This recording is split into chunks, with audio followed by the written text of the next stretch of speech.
Welcome to Make It Right Left Here. I'm your host, Thomas J. Bellezza. Oh, I guess I have to introduce what this video is about before we can hit the music. What you do is not your job. That's right. Today's video is going to be about 3 things you can do beyond the boundaries of your passion. Do you have what it takes to make it right left here? Do you? That's right. What you do is not your job. What you do is your passion. How do you get paid for your passion? By doing your job. Your job rewards you to earn a living doing the thing you love. For example, actors can act all day and it's a hobby. They don't necessarily have to get paid. Your job of everything that you're supposed to do and the mentality of an entrepreneurial brain allows these opportunities to work in the field of your passion and be paid for it. But like anything we do, we are ultimately recouping income. What is recouping income? Glad you asked. Recouping income is when you place your time in exchange for currency. The things I'm going to be talking about today will help develop wealth. Wealth is the amount of time you can go before you have to recoup income again. So these 3 things will help you develop wealth beyond your passion. Number 1.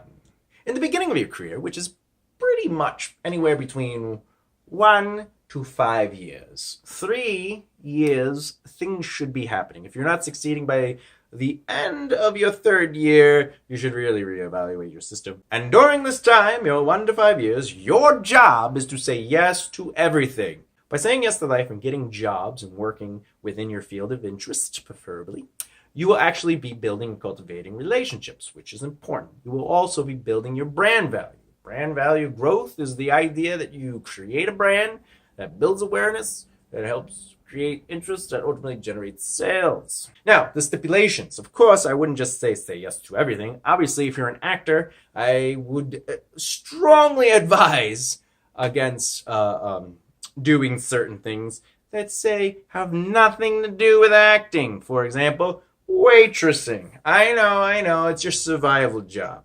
But you should think in terms of your career. Your survival job should be within your field of interest.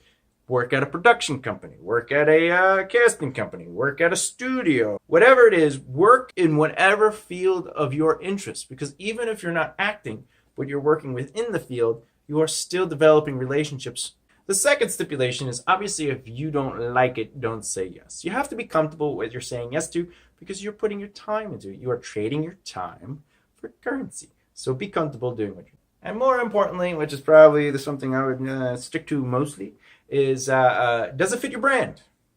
Are you doing something that fits your brand? Now this goes towards more performers and also people in the business world. The big number 2.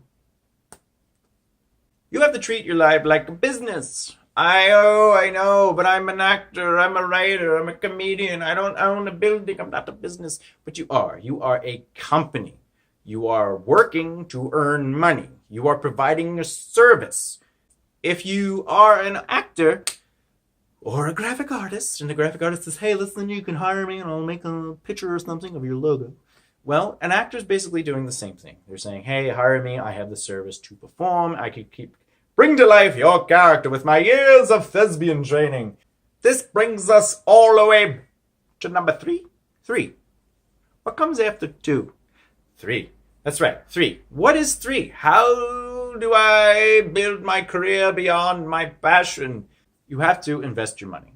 And once your growth need is allocated to a specific number of your comfort, you can take that money and start investing. Now, if I were you, your 2 to 5 years, I would always stay within stocks, bonds, mutual funds, and intellectual properties. I would stay away from real estate, business openings, IOUs, and commodities at this point. I would stay away from those until your company's been around for like 6 to 10 years.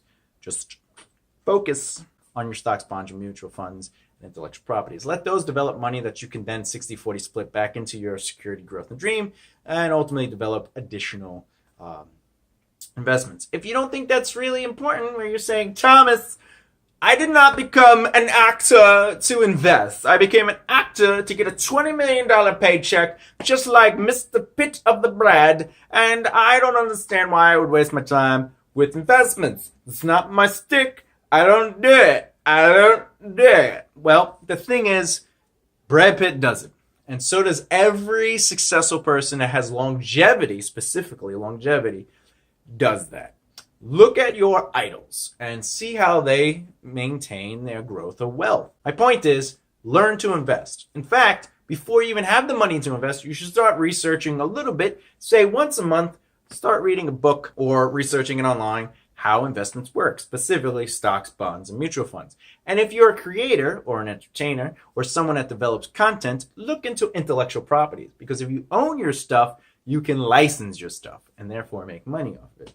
Just saying, learn to reinvest the little money you make because you're not going to get a $20 million check for a few years.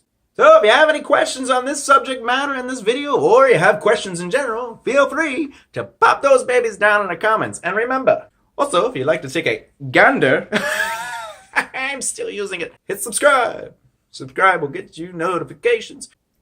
Do you have what it takes to make a right, left, here? Do ya? Do ya, punk?